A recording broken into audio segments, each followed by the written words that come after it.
Breakthroughs are coming. Healing is coming. Freedom is coming. Things may look as though they could never turn around. The storm is darker than ever. On your own, you're done, but you're not on your own. Get ready. Peace is coming. Favor is coming. Victory is coming. Things come against us in life, whether it's people who aren't fair, a sickness that won't seem to go away, setback in our finances. Sometimes it wasn't any fault of our own. We're all born into difficulty. Maybe your parents were never around. Your dream seems just out of reach. Depression, addictions, mediocrity just keep getting passed down. We wonder, why am I having this opposition? Why was I raised in an unhealthy environment? Why did this company let me go after all these years? If the enemy didn't know there wasn't greatness in you, he wouldn't waste his time bringing those challenges. When you gave your life to Christ, God marked you. He said, you're mine. He put a crown of favor on your head. Now that's all great, but the challenge is you became a target to the enemy. He knows you are destined to take new ground. He knows God has favored you to leave your mark. So He's going to work overtime trying to stop you. There is a fight for your future. But what I want you to see is it's not your battle. The battle is the Lord's. Mark chapter 5, there was a man who was possessed with an evil spirit. It had gotten so bad that his life was out of control. He lived in a desolate place among the tombs in a graveyard. People had tried to chain him up, but he was so strong he would break the chains. And through the day and night, he would wander through the tombs, wearing no clothes, screaming, cutting himself. It didn't seem like this man had a chance. He was mentally deranged. His family had given up on him. Society had written him off. I can imagine that on some nights there were moments of sanity. All of a sudden he would look up, think, God, please help me. I want to see my children. I want to go home. Why am I so tormented? I can see his little boy praying for him, his wife weeping for him, so discouraged. It looked as though this was his destiny. People had given up on him. But God doesn't give up on any of us. Nobody is too far gone. Don't write off your child. Don't write off your neighbor.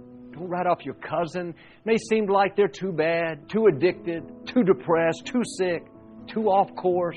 But the enemy wouldn't be fighting them this hard if he didn't know there was something amazing inside of them. Jesus was on the opposite side of the Sea of Galilee from where this man was, teaching the people on the shore. At the end of the day, instead of going to rest where he normally did, he told his disciples he wanted to get in the boat and travel to the other side of the lake. But in the middle of the night, this huge storm arose. The waves crashed over the boat, filling it with water. The winds were so strong, it seemed like the boat was about to break apart. Where was Jesus? In the back of the boat, sleeping. The disciples frantically ran to him. Jesus, wake up. We're about to die. Jesus stood up, spoke to the storm, said, peace, be still. Suddenly the waves stopped. Everything was perfectly calm. That morning, as they arrived at the shore, Jesus was getting out of the boat when this deranged man came running up to him, fell on his knees and let out a scream. Jesus told the demons to come out, and instantly the man was healed. When the local people came to see what happened, the Scripture says the people saw the man sitting there, clothed and in his right mind.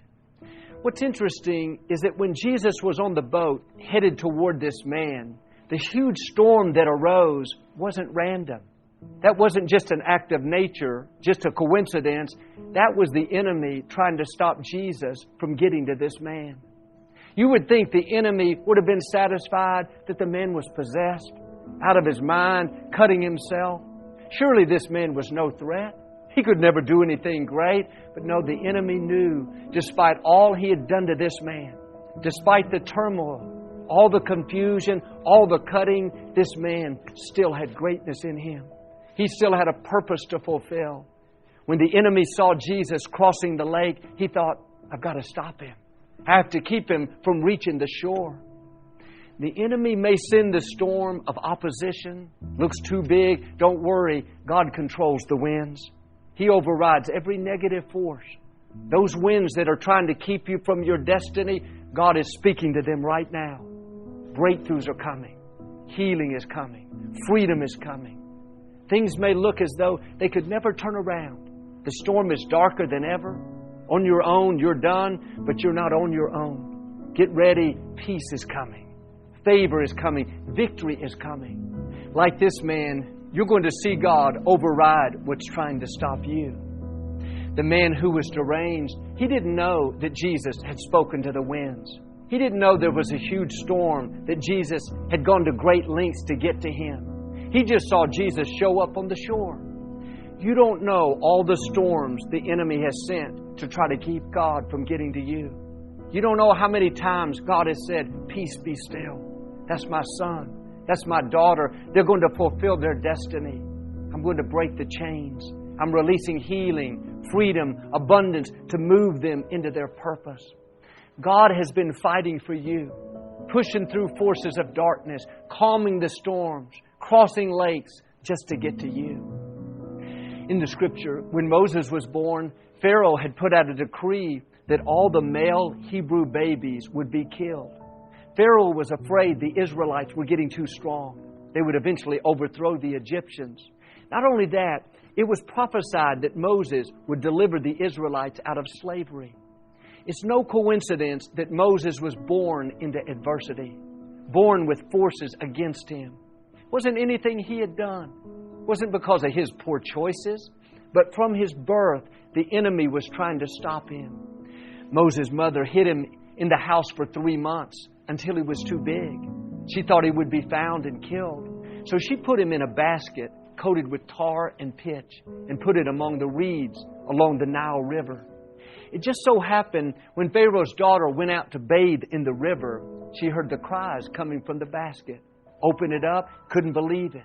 She fell in love with this little baby. What's interesting is she knew he was a Hebrew baby. She knew he wasn't supposed to live. Her father was the one that made the decree. But for some reason, she and Pharaoh decided it was okay for her to keep the baby and raise him as her own.